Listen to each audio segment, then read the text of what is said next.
Pranahita Chevella project redesign చేసి Kaleshwaram project కట్టడంతోనే ఉమ్మడి ఆదిలాబాద్ జిల్లా ఎడారిగా మారిందని బహుజన్ సమాజ్ పార్టీ రాష్ట్ర అధ్యక్షులు డాక్టర్ ఆర్ఎస్ ప్రవీణ్ కుమార్ ఆరోపించారు. ఎన్నికల ప్రచారంలో భాగంగా మంచిర్యాల జిల్లా అధ్యక్షులు ఎం వెంకటేష్ గుణతోటి కలిసి కేతన్పల్లిలోని చెన్నూరు అసెంబ్లీ అభ్యర్థి డాక్టర్ శ్రీనివాస్తో కలిసి మీడియా సమావేశంలో పాల్గొన్నారు. కాంట్రాక్టులో కమిషన్ల కోసమే ముఖ్యమంత్రి కేసీఆర్ నాసీరకంగా కాళేశ్వరం ప్రాజెక్టు కట్టారని ఆరోపించారు. ఉమ్మడి ఆదిలాబాద్ ప్రాంతం రైతాంగానికి సాగునీరు అందించే తుమ్మిడిపాటి ప్రాజెక్టు నిర్మాణానికి కూడా 2006లో 900 కోట్లు ఖర్చు చేసి భూసేకరణ పూర్తయిన ప్రాజెక్టుకు పూర్తి కాలేదని అన్నారు.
అహంకారపూరితంగా ఇక్కడ పాలనా కాలం కొనసాగిస్తూ మరి స్లిప్పర్లతో వచ్చిన బాల్కా సుమన్ ఇవాళ మన కొండ శిలువలా తయారైండు.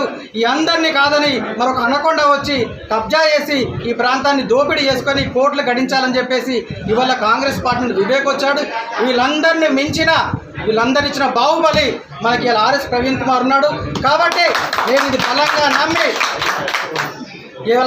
నేను ఇవాళ ఆ విషయాన్ని నమ్మి డాక్టర్ ఆర్ఎస్ ప్రవీణ్ కుమార్ వెంట తన తమ్ముడిగా నేను మీ అందరి ముందు నిలబడ్డాను. కాబట్టి మీ అందరి పక్షాన పోట్లాడే అవకాశం ఇచ్చి మీ అందరి పక్షాన ప్రశ్నించే గొంతుగా నేను ఉంటానని చెప్పేసి బహుజన సామ్రాజ్య వైద్య కుమారి మాయావతి గారు, డాక్టర్ దాసారపు శ్రీనివాస్ గారిని చక్కగా చదువుతున్న వైద్యులు, ఎంతో ప్రముఖ వైద్యులు. వారు వెంకేశ్వర్లో అంత్యసేవలు చేశారు. మందమర్రి చెన్నూరు ప్రాంతాల్లో కూడా అంత్యసేవలు చేశారు. వారు మరి ఇక్కడ రావడం, ఈ ప్రాంతం ముద్దు బిడ్డ, ఈ సింగరేణి బొగ్గు గనుల్లో పుట్టిన మొలకెత్తిన బిడ్డ, మరి ఈ బిడ్డ ఈరోజు ఇక్కడ రావడం చాలా ఆనందంగా ఉంది. మరి ఇక్కడ బల్క సుమన్ గారు కానీ లేకపోతే ఇంకెవరైనా కానీ ఎవరు ఏవి చేసినా తప్పకుండా ఈసారి దాసారపు శ్రీనివాస్ గారి గెలుపును ఆపలేదు. ఇక్కడ ఉండే ఎమ్మెల్యేలు, ఇక్కడ ఉండే ప్రజాప్రతినిధులందరూ కూడా ఈ ప్రాంతంలో ఉండే దొరల ఇంటికాడ కుక్కలుగా ఉండేటట్టుగా ఈ ప్రాంతంలో దొరలు తయారు చేసి పోచమ్మ సాగరు, మల్లన్న సాగరు ఇవన్నీ భద్రత చాలా డోలాయమానంలో ఉన్నాయి. మరి ఎక్కడ పోయిండు బల్కసుమన్ ఆ రోజు? ఎక్కడ పోయిండు నల్లాల ఓదెలు? ఎక్కడ పోయిండు దుర్గం చిన్నయ్య? ఎక్కడ పోయిండు నడిపెల్లి దివాకర్ రావు? ఎక్కడ పోయిండు వీళ్ళంతా? కేసీఆర్ పట్టపగలే తెలంగాణ సంపదను, తెలంగాణ కష్టార్జితాన్ని దోచి తన కుటుంబ సభ్యులకు, తన వర్గీయులకంతా పెట్టుకుంటుంటే ఇలా మరి ఎక్కడ పోయినారు ఎమ్మెల్యేలు? రాజ్యాంగబద్ధంగా ఎన్నికైన ఎమ్మెల్యేలు. అందుకొరకే డాక్టర్ దాసారపు శ్రీనివాస్ గారు కేవలం మనుషులకే శస్త్రచికిత్స, కోనేరు కోనప్పనో లేకపోతే కేవీ నారాయణరావు వీళ్ళే కబ్జా పట్టిండ్రు. తెలంగాణ వాళ్ళందరూ కూడా కూలి పని చేస్తూ ఉన్నారు. సిర్పూర్ నియోజకవర్గం ఇప్పటికి కూడా తెలంగాణలో లేదు. ఆంధ్ర వలస పాలనలో కబ్జాకు గురైంది, శిథిలమైపోయింది.